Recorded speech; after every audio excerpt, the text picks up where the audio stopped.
Je sais bien qu'on est en 2020 depuis maintenant 3 semaines, mais je me dis que c'est important de temps en temps de retourner en 2019.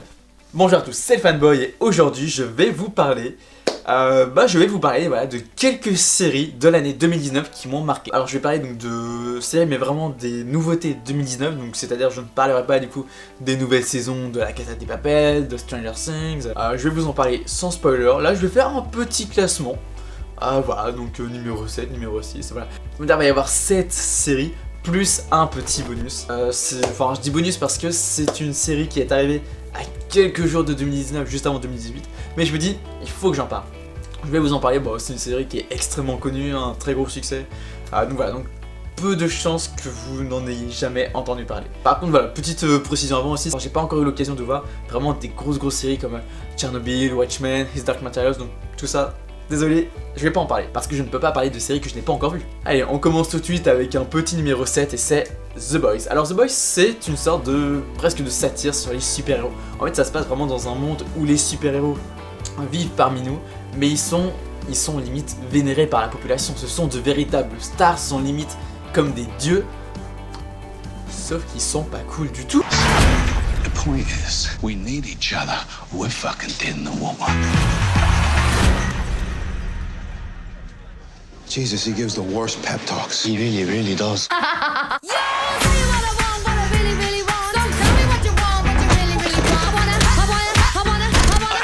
You just pulled the fucking trigger! L'histoire va vraiment prendre place du point de vue des humains, placer les super-héros limite comme les méchants en fait, mais les méchants mais uniquement du point de vue des spectateurs. C'est une série donc qui est disponible sur Amazon Prime Video. C'est leur plus gros succès à l'heure actuelle, un succès qui est amplement mérité. Il y a de l'action, c'est assez trash par moment, mais tout en étant drôle, il y a une bonne dose d'humour. C'est très bien écrit au niveau des dialogues, au niveau du développement des personnages, vraiment chaque personnage est attachant. Genre même les super-héros sont attachants. Non, je précise ça parce que les super-héros là dans cette série, c'est pas... On passe tout de suite à la série, bon on va dire numéro 5, hein, voilà. Non, numéro 6, ouais, numéro 6. Déjà, si je me plante là-dessus. Donc, la série numéro 6, j'ai nommé Euphoria. Alors, Euphoria, ça raconte quoi? C'est une claque. Mais vraiment, c'est l'une des plus grosses claques, je crois, en série que j'ai vues de ma vie. Alors, Euphoria, on va suivre le personnage de Rue qui est magistralement interprété par Zendaya, que j'ai connu avec les Spider-Man, enfin les récents Spider-Man du MCU, où elle joue MJ. Donc la série commence lorsque Rue entre en classe de première, mais elle a passé son été en cure de désintox, car oui c'est une droguée. Du coup ça va être sur le fait qu'elle a passé donc du coup plusieurs semaines en désintox, mais qu'elle a énormément de mal à s'en passer. Ça va être vraiment avec ses problèmes, ses problèmes personnels, avec même avec sa mère, avec sa sœur, enfin vraiment les conflits que ça va créer. Mais ça va pas non plus tourner que autour de ça, ça va vraiment tourner autour des lycéens. C'est vraiment une sorte de... Enfin, c'est de la teen série, mais surtout, et c'est ça que j'ai adoré, c'est une série qui ose. C'est-à-dire que c'est un peu comme Searching Without Twice, c'est vraiment... En vrai, ce sont vraiment deux séries qui osent parler de sujets qui, selon moi, malheureusement, sont considérés comme trop tabous, mais là, qui brisent les codes du tabou. Le tabou, on l'a laissé avant d'écrire le scénario, et on le reprend pas, on le laisse là où il est, et on en parle. Vraiment, on en parle parce qu'il faut en parler. Ce sont vraiment des sujets forts, des sujets poignants, des sujets importants en fait, et bien plus courants que ce qu'on pourrait penser. Et Euphoria, c'est magnifiquement réalisé, c'est magnifiquement interprété. Il y a un véritable travail sur les musiques, sur les lumières, sur la photographie. Donc vraiment, je vous conseille Euphoria. La série dont je vais vous parler à présent, je suis assez surpris parce que en fait, personne n'en parle sur YouTube. Vraiment, genre, il n'y a aucun youtubeur français qui en a parlé, du moins de ce que j'ai trouvé. J'ai juste vu un américain qui en a fait une critique. Mais c'est tout en fait, ça s'arrête là. Donc c'est vraiment une série où peu de gens ont parlé. Et c'est bien dommage parce qu'il faut en parler de cette série. C'est Dead to Me. Dead to Me est une série qui va suivre le personnage de Jen, magnifiquement interprété par Christina Applegate. Donc Jen, c'est une femme de 40 ans à peu près qui a perdu son mari. La série commence, ça fait à peu près 2-3 mois que son mari est décédé. On suit un peu son ressenti face au décès de son mari, et c'est vraiment une série en fait qui s'annonçait comme de la comédie en fait, comédie avec un petit peu d'humour noir, Eh ben non, on est vraiment dans de la comédie dramatique. C'est vraiment comédie parce qu'il y a vraiment des moments où on va rire, des moments qui vont être légers, des moments qui vont être assez drôles. Mais, et là je veux remercier les créateurs de la série pour ça, on ne nous enlève pas les moments durs face à un deuil. En fait, ce que je veux dire, c'est que voilà, Jen, c'est vraiment un personnage en plus qui est mère de 2 enfants, et donc elle va tout faire pour rester droite, voilà, bien sur ses pieds face à ses enfants. Je sais pas si l'expression existe, mais lorsqu'elle est seule, enfin, elle s'effondre en fait. Elle s'effondre parce que c'est horrible. Et Christina Applegate est vraiment talenteuse, c'est une très très bonne actrice. Je crois qu'il y a que 10 épisodes de 30 minutes, donc c'est très rapide à regarder. Ça vous prend un petit après-midi, c'est tout. J'en dis pas plus pour que vous ayez vraiment la surprise. Mais ouais, Dead to Me pour moi c'est vraiment une petite pépite sur Netflix. La saison 2 est prévue et devrait arriver je pense vers mai-juin à peu près, période où est arrivée la première saison. Donc franchement, si vous avez le temps, essayez Dead to Me, c'est génial. La prochaine série est arrivée il y a désormais 1 an. La saison 2 vient de sortir. Et il y a peu de chances que vous soyez passé à côté. C'est Sex Education. Sex Education, j'ai beaucoup aimé parce que c'est drôle, c'est léger et ça aborde des sujets dont on va pas forcément parler parce que ça peut être considéré comme tabou, voilà, un peu comme pour Euphoria. Mais là c'est vraiment abordé avec beaucoup plus d'humour et de légèreté, on est dans de la comédie avant tout, avec du sérieux et de la légèreté en même temps et c'est génial.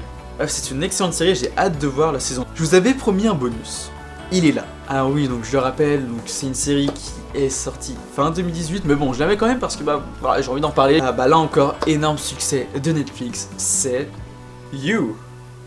You, c'est une série qui va suivre le personnage de Joe qui va un petit peu craquer sur une fille et au lieu de, pourquoi pas, par exemple, l'inviter à sortir et apprendre un petit peu à la connaître, non, il va préférer rester caché, en silence, sans se faire repérer, et juste l'espionner partout.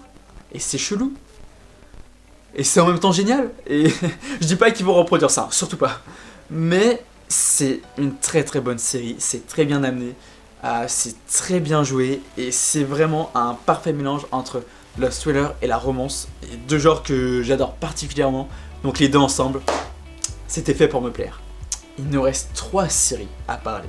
Les 2 prochaines, bon, vous en avez sûrement entendu parler. Bon, j'ai nommé, j'étais obligé, The Witcher. The Witcher, j'en ai fait une petite vidéo, je vous avais d'ailleurs dit que 1 à 2 semaines plus tard arriverait une vidéo vraiment en spoiler sur la série. Je ne l'ai pas faite parce que je n'ai pas fini la série, parce que j'ai plein de trucs à faire là. Ce n'est pas que je sois surchargé en ce moment, mais j'avais un petit peu abandonné l'idée de faire une vidéo en spoiler sur The Witcher parce que si je la fais, ça ne sera qu'en février. Mais comme je suis sympa et qu'en vrai j'ai beaucoup envie d'en parler, que j'ai plein de choses à dire, je pense. Est-ce que ça vous intéresserait que j'en fasse une? Donc petit sondage. Oui, non, la majorité l'emportera. Je trouve que c'est une très bonne adaptation. La chronologie peut être un petit peu compliquée à comprendre, surtout pour quelqu'un qui n'a pas lu les livres, ça je suis d'accord. Mais les personnages sont là, le casting est dingue, parce que vraiment on les reconnaît. L'humour, les paysages, même l'atmosphère, l'ambiance, les effets spéciaux, enfin, tout est parfait dans cette série en fait, selon moi. Tout est parfait. Alors, c'est peut-être aussi le fait que je sois un fan de l'univers. Mais au contraire, justement, pour moi, cette série renforce le fait que je sois un fan de cet univers. La prochaine série dont je vais vous parler, ce fut l'un de mes gros coups de cœur de ce début d'année. Enfin, de l'année dernière, du coup. J'ai toujours pas compris qu'on était en 2020. Je parle de The Umbrella Academy. The Umbrella Academy, ça va raconter l'histoire d'un homme riche qui va adopter 7 enfants qui ont des capacités assez originales, en gros ils ont des pouvoirs. Mais l'histoire va commencer lorsqu'ils ont 25-30 ans, que l'un des leurs qui n'ont pas vu depuis des années revient du futur et leur dit « Eh, dans 1 semaine c'est l'apocalypse, alors aidez-moi !» J'en dis pas plus, mais le casting est incroyable. Visuellement c'est beau. Enfin on a vraiment des scènes en fait qui ont marqué les spectateurs, c'est génial. Il y a un très bon rythme, il y a une bonne dose d'humour. Et la fin de la saison 1, mais wow, ils ont fait un truc de fou. Bon, malheureusement, il faudra être encore un petit peu patient pour avoir la saison 2. Je pense qu'elle arrivera que vers l'été. Et là, vous vous dites, mais quelle peut bien être cette série numéro 1? Eh bien, pour être plus précis, c'est une série d'animation. Ce fut pour moi la claque de la décennie. Love, Death, Plus Robots. Love, Death Plus Robots, c'est une série créée donc par Tim Miller et David Fincher, et c'est une série d'anthologie. En gros, la série a un thème principal, mais chaque épisode est vraiment indépendant. On peut très bien commencer par le premier, comme par le dernier, comme par le 13e, enfin voilà, c'est pas grave. Là, il y a 18 épisodes pour la saison 1. En plus, c'est des épisodes qui sont très courts, car ça va de 4-5 minutes pour le plus court à 18 minutes pour le plus long. Donc voilà, donc vraiment, ça se regarde, mais en 3-4 heures, même pas, c'est fini. C'est magnifique. Et justement, par rapport à l'animation, chaque épisode a un style visuel différent. On a donc aussi bien des épisodes qui sont d'un réalisme mais fou, on dirait un film, d'autres qui sont presque un cran en dessous d'un film, mais c'est-à-dire vraiment des cinématiques de jeux vidéo, donc c'est-à-dire extrêmement réalistes. D'autres qui au contraire vont vraiment faire un peu de dessin des années 30-40. Et vraiment, cette série est dingue. Alors clairement, c'est pas pour les enfants, alors je tiens à le préciser, mais voilà, parce qu'il y a de la violence, il y a des scènes qui peuvent choquer, qui peuvent heurter la sensibilité des spectateurs. Mais c'est incroyable, on a des twists, mais en fait ça fait vraiment comme Black Mirror en fait. Un twist, pour ceux qui savent pas, parce que voilà, tout le monde ne connaît pas forcément, un twist c'est quand, en fait c'est une sorte de retournement de situation, je pense on pourrait le dire comme ça, mais en mode, what?